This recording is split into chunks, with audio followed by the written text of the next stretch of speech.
Hello and welcome to the latest episode of the Terrace Scottish Football Podcast. I am your host, Craig Fowler, and this is a bit of an impromptu show. This was not something we had planned in advance, but on Thursday evening, Rangers made it to the last 16 of the Europa League, and so it felt right to do a podcast about that and about Celtic and about how Rangers, well, often competing at a lower level, it has to be said, due to failing to win many league titles over the last 10 years or so, do seem to overachieve in Europe much more than Celtic.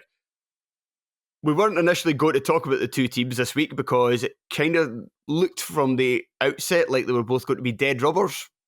Celtic almost got a result against Aston Villa, which is always great in a Scotland v England divide.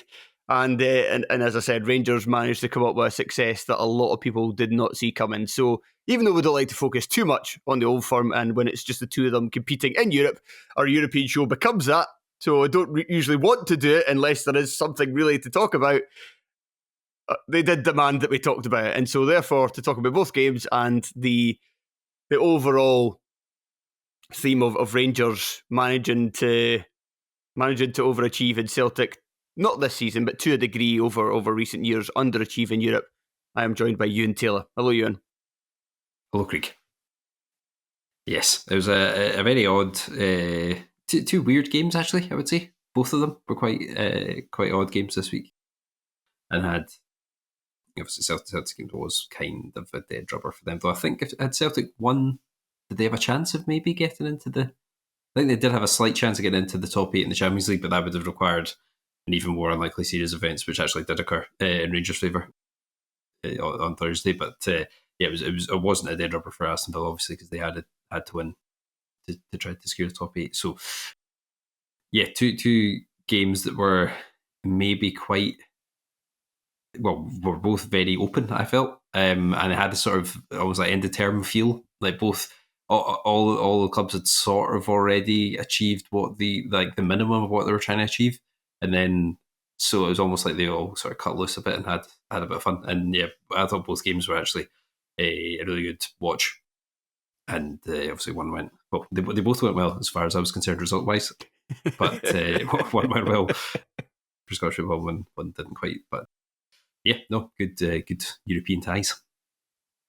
So yeah, let's begin with Rangers. What did you think of I don't want to labour it too much because I want to kind of get to the overall point, but yeah. What did you think of the match on Thursday as Rangers beat Union Saint-Gilloise 2-1 to secure what was a surprising result? Would you say that USG needed some Elton Kabanga in their ranks? Yeah, maybe. Yeah, maybe they were missing the big man. Rangers were absolutely crap. Like, absolutely rubbish. That's the worst Rangers have played, I think, in any of the Europa League games this season. But nevertheless, got the win. Obviously, I mean, the Rangers were favourites going in. I expected us to win. Just, I think we've got better players than USG. But the way the game panned out, it wasn't really like that. I heard a rumour before the game that the Union players had been like out on the piss, basically, in Glasgow the night before. Which seems unlikely to me. And I've not had it confirmed, but that's so I was like, oh, maybe they're because they were like, I think they were guaranteed in the same way Rangers were. They were guaranteed to be in the top 24. But they had even less of a chance if they would have had to win, and I think a couple other results would have to have gone their way than to get into the top 8. So they almost didn't have much to play for. But to be fair to them, they didn't play like that, and they also didn't play like they'd been on the piss. I didn't think, but they didn't. They had some. I just don't think they've got particularly good players, and actually, Kabanga sort of, they have a lot of players sort of a similar level to him, I would say, and that they maybe got some attributes, but I certainly didn't see any players in that team that I think, obviously they've got the relationship with Brighton, of course, as arguably the Hearts, but their relationship is a bit tighter, and I didn't see any guys, they've had players like, well, last time Rangers played Union a couple of seasons ago, they had that Simon Adringa, who now plays fairly regularly for Brighton. And he stood out as being a guy of a lot of talent, and they've had like Matoma. I think they had the season prior to that. So they have had a bit of quite a few guys have gone on to play for Brighton. I didn't see any of them last night. And unless there's someone I was missing, I didn't really see any talents. I think, he'll go on and play at a higher level. But they're a decent enough side. Made a lot of chances against Rangers, missed them all, thankfully, apart from Alexis McAllister's brother, Kevin, being left home alone at the... I was trying to make that joke. But cracking header. What Jack Bullen's doing in terms of getting lobbed by a header from the edge of the box shouldn't happen. But other than that, Rangers did make chances. The game it was just quite an open game. And Cyril Dessers, maybe for the first time ever, having a good game without scoring a goal. I don't know if he's ever done that. Like, I struggle to think of him. Like, sometimes you're like, because sometimes he scores a hat trick and you're like, you were absolutely terrible. Or, you might score a couple of goals, but you're like, his all-round performance, But last night, his all-round performance was excellent. And he did score. It was ruled out for the tight offside, but he did miss a sitter as well right at the end. But generally, his all-round game was great, and certainly his assist for Czerny's goal, which turned out to be the winner, was excellent. So yeah, it was an untidy game in general. Rangers had some fear that if you told me that Rangers would go into the last 16, you're qualified for the last 16 of the Europa League playing Ross McCausland at right back for a large spell of that game, certainly when the draw was made, I did not foresee that. But yeah, got there in the end, basically just through, I think, just being better and the game being at Ibrox. I think if the same teams could have played, if it was in Belgium, I don't think Rangers win that.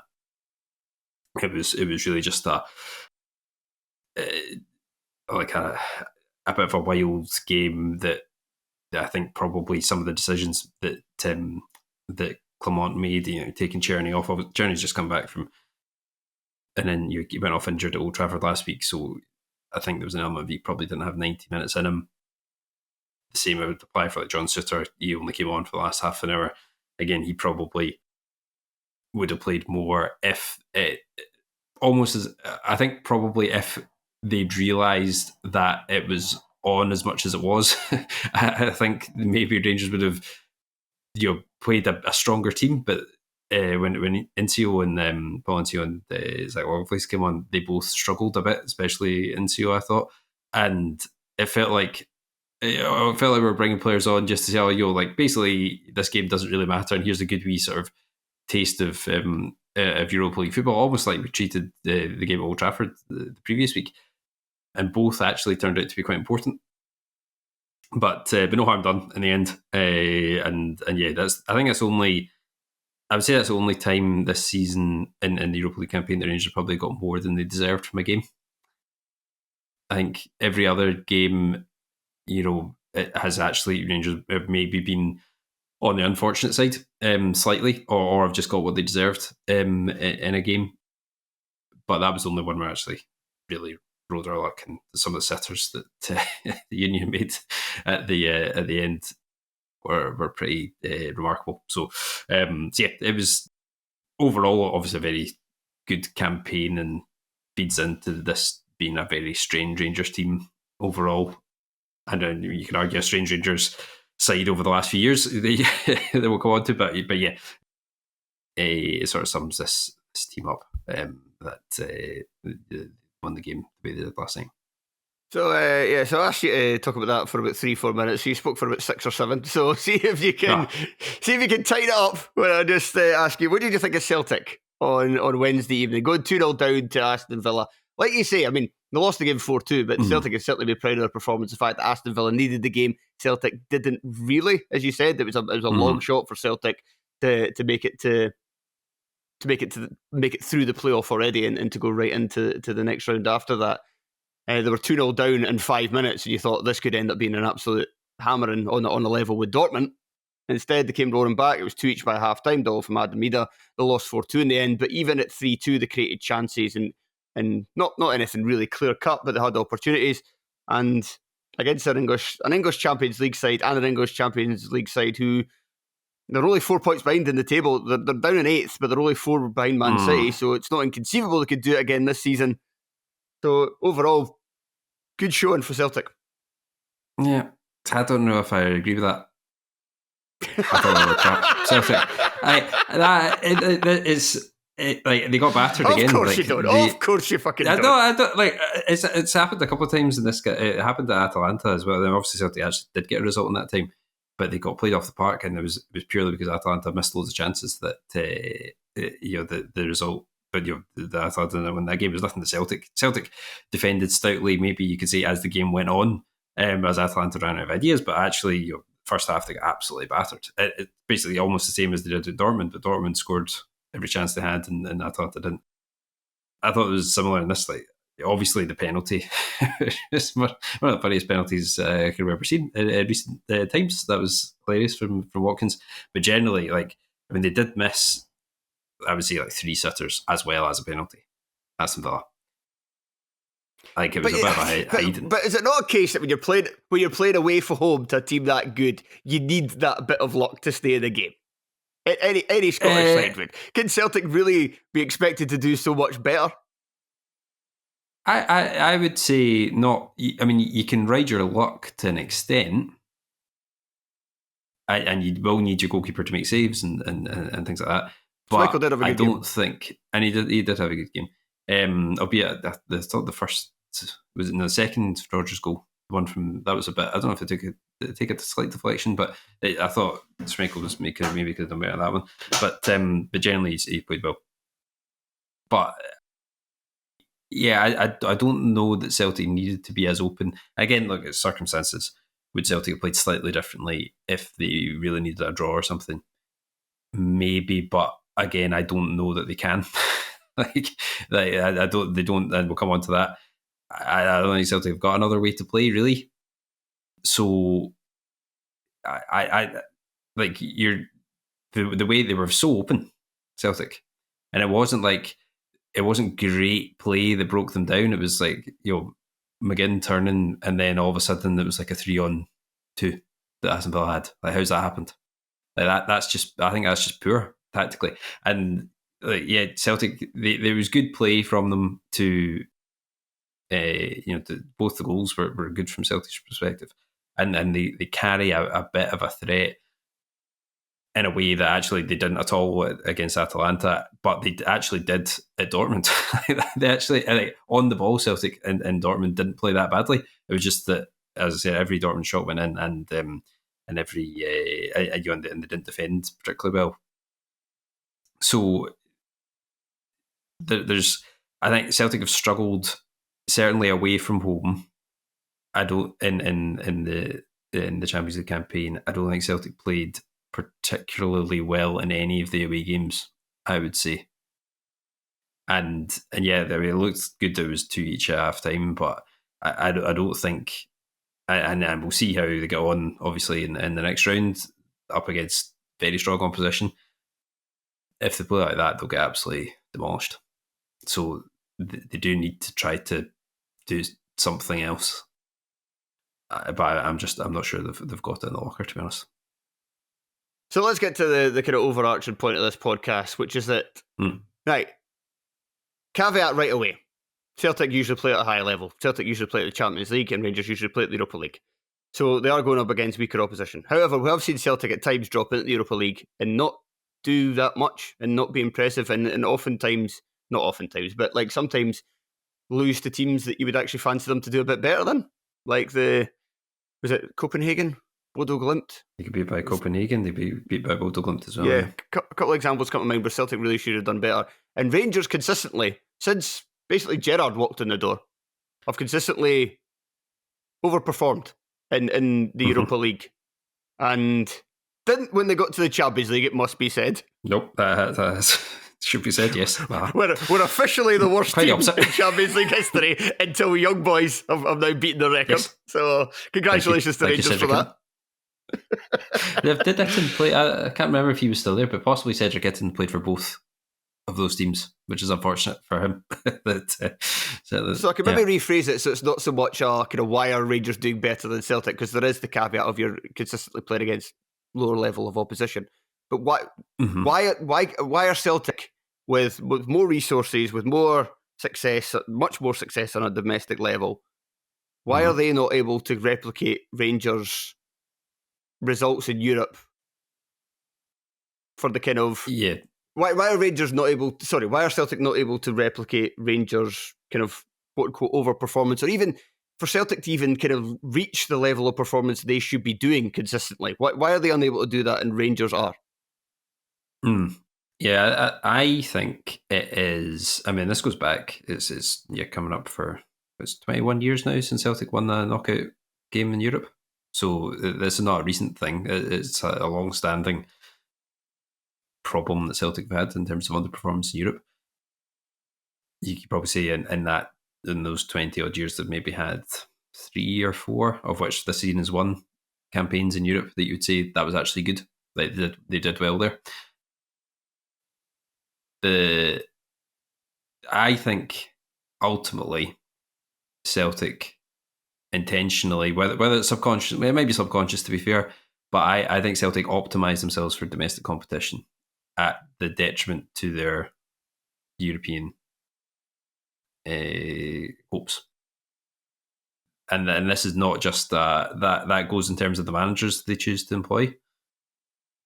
If you look at the recent managerial appointments, so Brendan Rodgers has never had a good European campaign. This is Brendan Rodgers' best ever European campaign now. So, and that's including when he was at Liverpool, including when he was at Leicester, which obviously at Leicester he's doing well to be in Europe at all. Fair enough, but in Europe he didn't do anything. And Celtic, this is his best campaign. He's never done anything. And it should be said at Leicester, even though he's doing well to get Leicester into Europe, they are an English Premier League team, and once in Europe, they should be doing something. Yes, exactly. I remember they could beat by Slavia Prague 1 year. I remember Sima scored for them, so they aren't. So Brendan Rodgers, they appointed him in the first place, and he obviously was successful domestically. And then when they needed a manager, when Postecoglou left, who did they look to? I mean, I'm not saying Brendan Rodgers was a bad managerial appointment, but it's going pretty well. I'm not sure Celtic, if they had the time again, they would still appoint Brendan Rodgers, but they didn't appoint him with a view to doing well in Europe. That was the spin that was put on it for whatever reason, but there was no justification. That was the one thing that he doesn't give you. He does not give you European success. He's never has. So that was a decision that they made, and they made that decision because he won every single domestic trophy when he was Celtic manager, the previous time. So that was why he was appointed, for domestic success, which is that's fine. Postecoglou, that's maybe that's a different.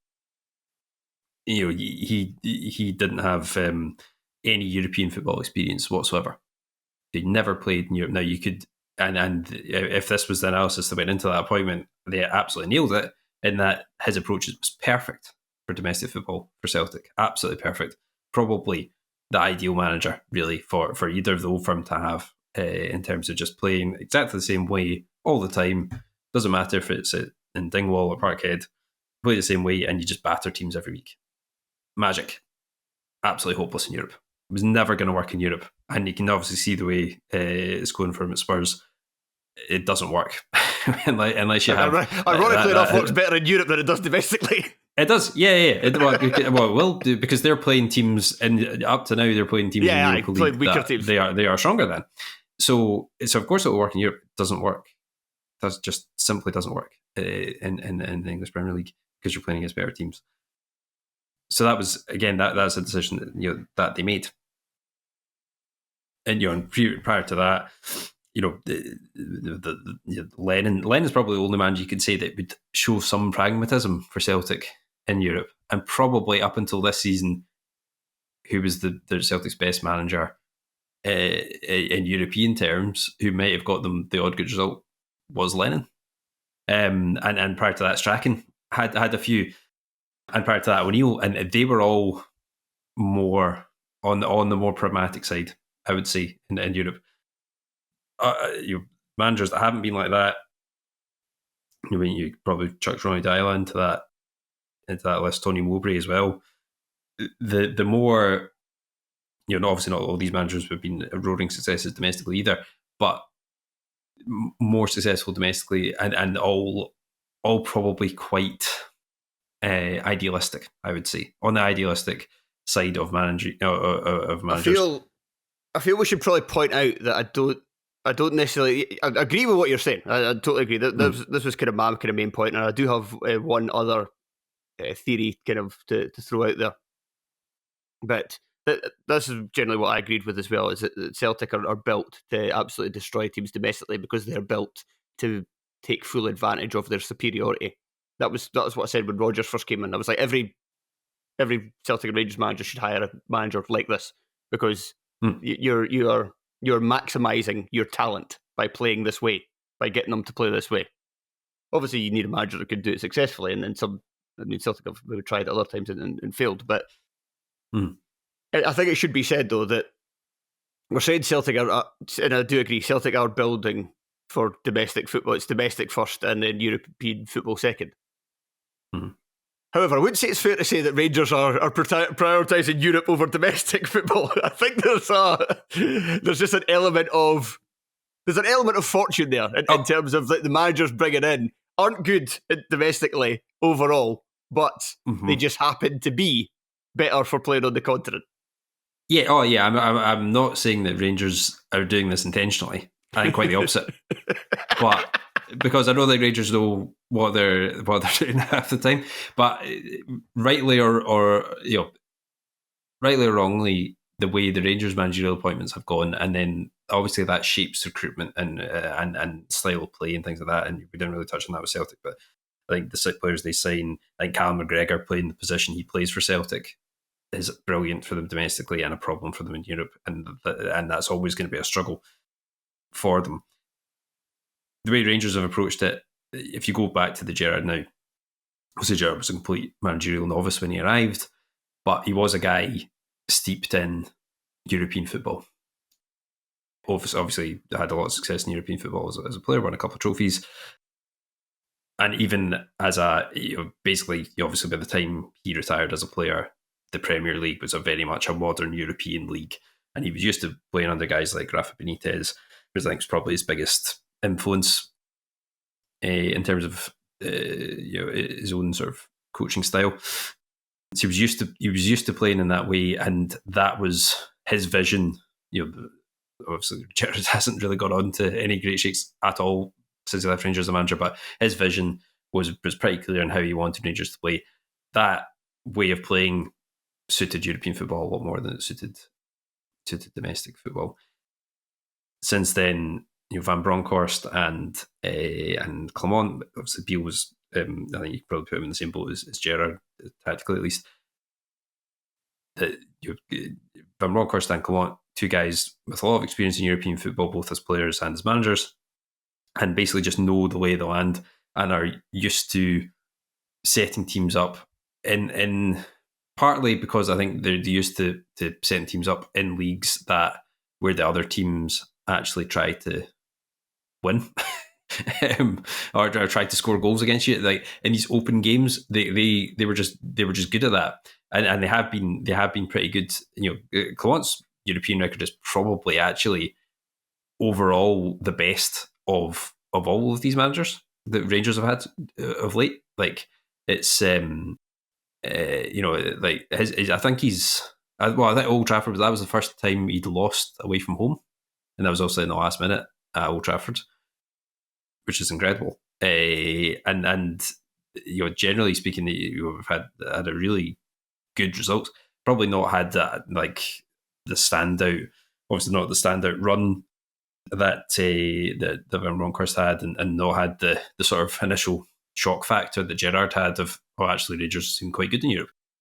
So it's almost with Clement, it's almost like just... Yeah, it's just a continuation. It was almost just like, well, of course Rangers will do that. I actually think, looking back now, it didn't feel like this at the time, but I think that if Jefty hadn't got that red card against Dynamo Kiev are rubbish, by the way. I think they finished bottom of the Europa League table. If that red card hadn't happened, I think Rangers probably would have been in the Champions League. And I don't think would have given... I mean, that may have been a more interesting conversation then as to how Rangers and Celtic got on and within the same, up against similar opposition. And I don't know if that would have made Rangers look particularly great, to be honest. But nonetheless, I think that is there's definitely an argument the Rangers have gone the wrong way with... Well, it's not really an argument. I think it's a fact. Rangers have gone the wrong way with every managerial appointment they've made since Steven Gerrard. And I say, I don't think the Gerrard appointment was intentional to make Rangers better in Europe. But it was crucial. So it should have been. I think it was probably accidental, but it actually should have been something that was properly important to Rangers at the time because it was needed in terms of trying to bridge the financial gap. The Rangers had to prioritise Europe at that stage. And that worked out in terms of leveling the playing field at least a bit. And Rangers probably actually did catch up within and then ruined it subsequently. But at that point, it would have made sense for Rangers to think, right now, instead, when Gerrard left, Rangers should have appointed someone in the Postecoglou mould. And if that had happened, Rangers probably win the league that season. And then, the history could be different. But probably wouldn't have got to the Europa League final. So it was. I think that's ultimately the reason for it, because I think that decision, those coaching decisions ultimately that feeds into the players you recruit. That feeds into the way you use the players you've already got, and just ultimately, I think Rangers have, and you can even see it.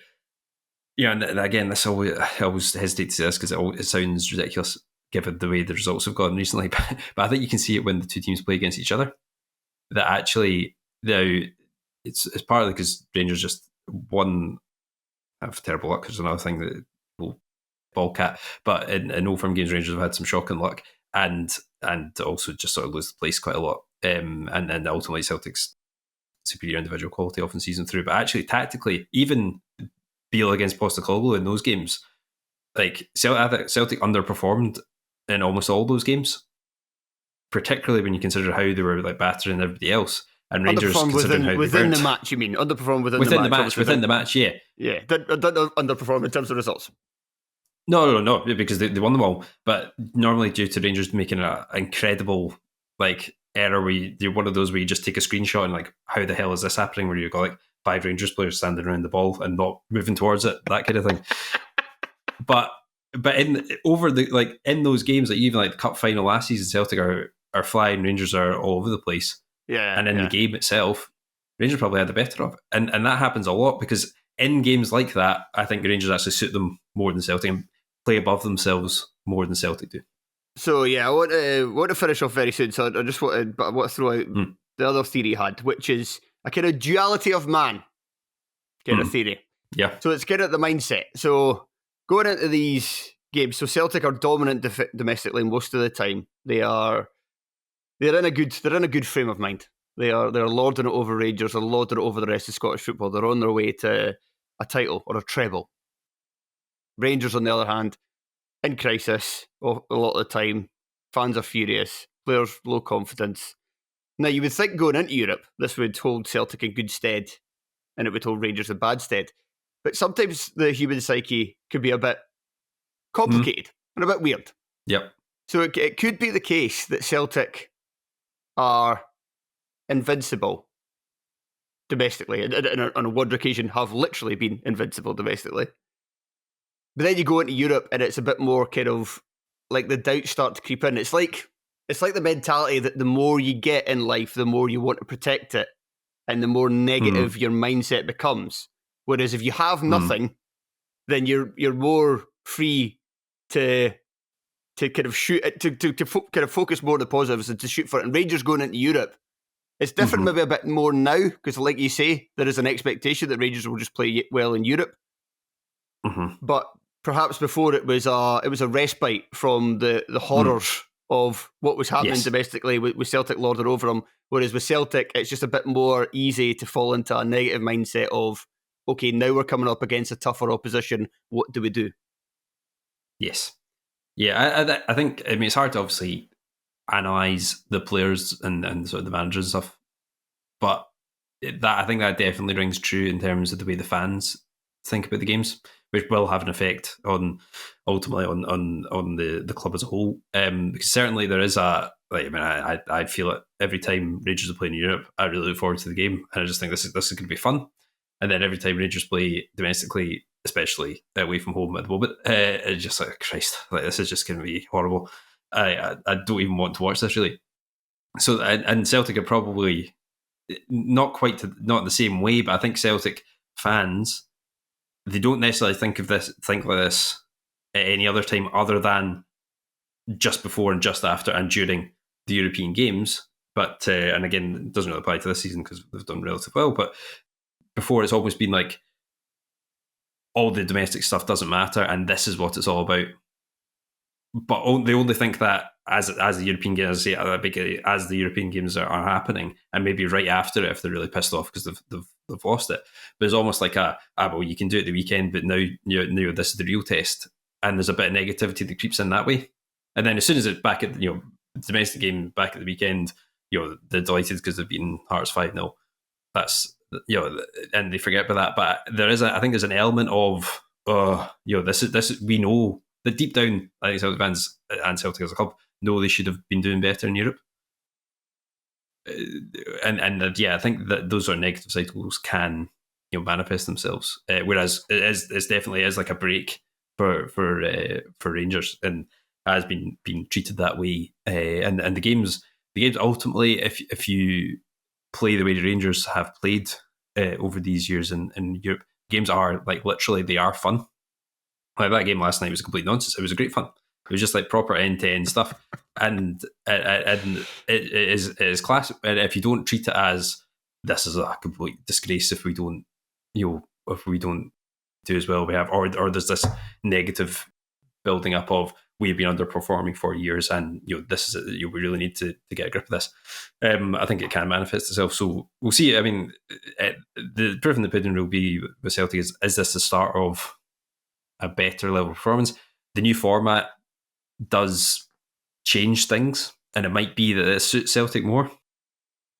So, but I mean, what really suited Celtic this time around was the draw they got, which we didn't touch on, but they were extremely fortunate the way the draw panned out. So that might just be the kickstart they need to give themselves a bit more confidence that they they're performing to the level they should, and they become a team that's regularly in this sort of, at least in this sort of playoff round of Champions League.